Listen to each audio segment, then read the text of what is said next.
நண்பர்களே எல்லோருக்கும் வணக்கம். நம்ம இப்போ பார்க்க போகிறது என்ன அப்படின்னாக்கா, ஒரு 2006 மாடல் எந்தளவுக்கு வேலை செய்யுது அப்படின்னு சொல்லிட்டு பாருங்கள். ஸோ கிட்டத்தட்ட ஒரு 2006 மாடல்னால் எத்தனை வருஷம் ஆகுதுன்னு நீங்களே நோட் பண்ணிக்கங்க. 15 வருஷம் முடிஞ்சிச்சு கம்பல்சரி.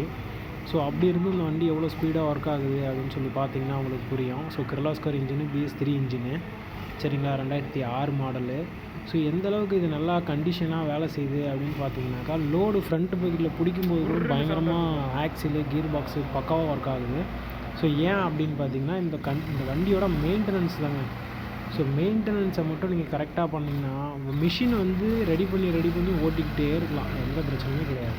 சரிங்களா, 2006 இந்த வீடியோ போடுறதுக்கு என்ன காரணம் அப்படின்னாக்கா, ஒரு 2006 மாடலு ஒரு பெரிய 12 டாரஸுக்கு லோடு போட போகுது. சரிங்களா, அதுதான் வந்து வெரி இம்பார்ட்டன்ட். அது வந்து ஏன் அப்படின்னாக்கா, இந்த வண்டியில் ஒரு உருன்னு ஒரு சவுண்டு வந்துன்னே இருக்கும். நீங்கள் பார்த்திங்கன்னா நல்லா தெரியும் உங்களுக்கு. அது வந்து பம்பு சவுண்டு கிடையாது. சரிங்களா, ஸோ நான் போய் கேட்டேன் அவர்கிட்ட, என்னென்னா பம்பு இந்த மாதிரி கற்றுக்குங்களே, ஆயில் இல்லைங்களா அப்படின்னு சொல்லிட்டு கேட்டேன். பம்பு இல்லைப்பா, மஃபலர் உடஞ்சிருச்சு, மஃபலர்லேருந்து அந்த உருங்கிற வைப்ரேட்டர் சவுண்டு வருது அப்படின்னு சொல்லிட்டு இருக்காரு. எப்படின்னா 2006 மாடல் இந்தளவுக்கு நல்லா ஃபாஸ்ட்டாக ஒர்க் ஆகுது அப்படின்னாக்கா, வண்டி நல்லா ரெடி பண்ணிக்கிட்டே தான்ப்பா இருக்கும், எந்த பிரச்சனையும் இருக்காது வண்டியில். அதனால் அந்த வண்டி ஓட்டுறதுக்கு நல்லா இருக்கும்.